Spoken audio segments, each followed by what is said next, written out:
Assalamualaikum warahmatullahi wabarakatuh. Saya Idam Prima Fabriantino, mahasiswa Teknik Mesin UNES, Prodi Pendidikan Teknik Otomotif dengan NIM 520242209, ingin menjelaskan mengenai sistem pengisian konvensional pada mobil. Maka dari itu ada beberapa komponen pada sistem pengisian konvensional mobil. Yang pertama ada alternator mobil, yang kedua ada stator, yang ketiga ada rotor, yang keempat ada sikat, yang kelima ada dioda, dan yang keenam ada regulator, dan yang terakhir yang ketujuh ada baterai.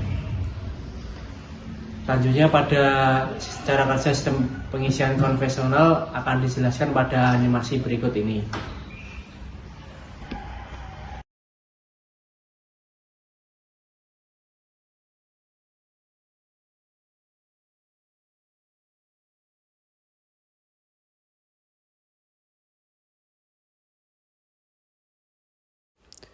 Cara kerja sistem pengisian dalam kondisi kunci kontak on dan mesin belum hidup adalah sebagai berikut.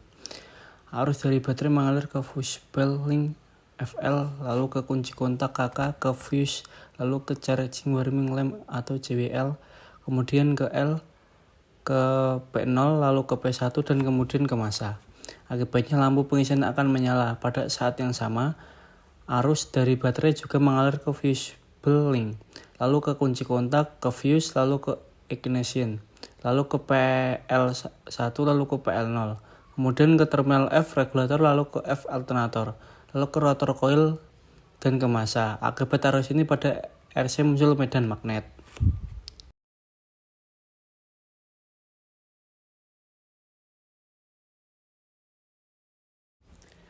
Pada saat mesin sudah mulai hidup dalam kecepatannya rendah, terjadi kondisi sebagai berikut. Stator coil menghasilkan arus listrik, tegangan dari terminal N alternator tadi mengalir ke N regulator, kemudian ke kumparan voltage relay, lalu ke massa. Akibatnya pada kumparan voltage relay akan muncul medan magnet dan terminal P0 akan tertarik dan menempel dengan P2. Akibatnya lampu pengisian menjadi padam karena tidak mendapatkan massa. Output dari stator coil disalurkan ke dioda dan disearahkan menjadi arus DC atau arus arah, lalu mengalir ke B alternator dan lalu ke baterai. Dalam posisi ini terjadi pengisian pada baterai. Arus dari terminal B juga akan mengalir ke B regulator, lalu ke P2, lalu juga ke P0, lalu ke kumparan voltage regulator dan ke massa. Akibatnya muncul kemagnetan pada voltage regulator.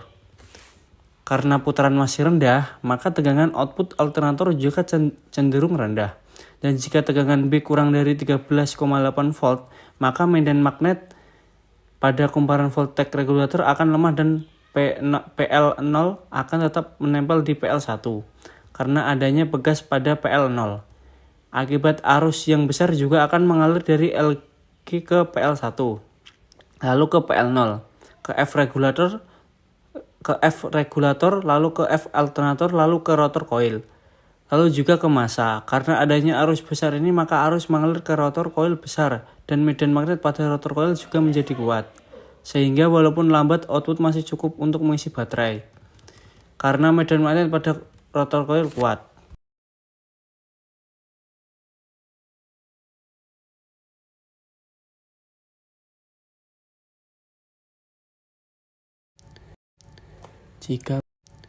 Jika putaran mesin naik menjadi putaran sedang, maka tegangan output alternator pada terminal B akan naik juga dan arus mengalir ke B regulator, lalu ke P2, lalu ke P0, lalu ke kumparan voltage regulator, dan terakhir ke massa.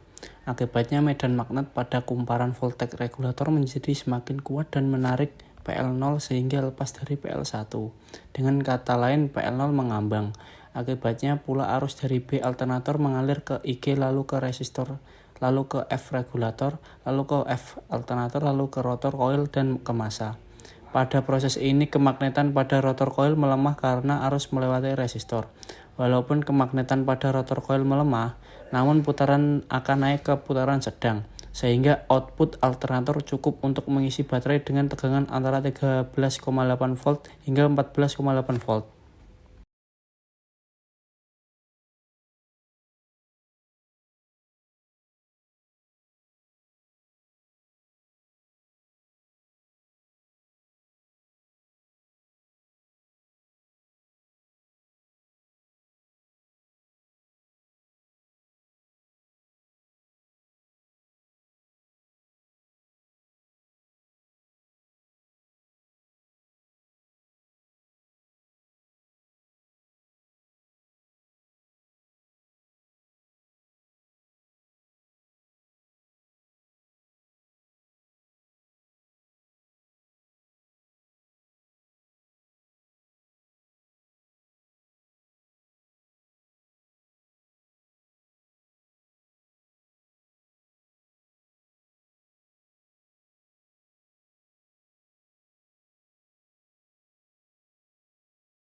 Nah, dari animasi cara kerja sistem pengisian tadi dapat disimpulkan bahwa sistem pengisian konvensional pada kendaraan bermotor merupakan bagian penting dalam menjaga ketersediaan dan pengaturan aliran listrik yang dibutuhkan oleh berbagai sistem kendaraan.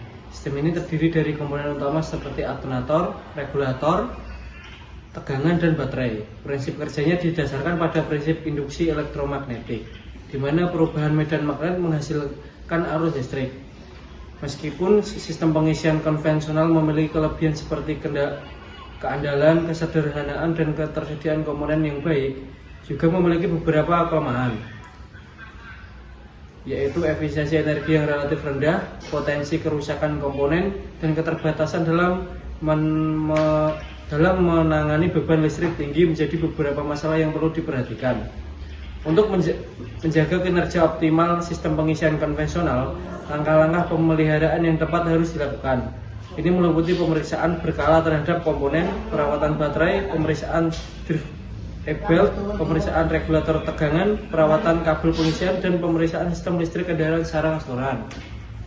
Itulah penjelasan yang dapat saya sampaikan, kurang lebihnya mohon maaf. Assalamualaikum warahmatullahi wabarakatuh.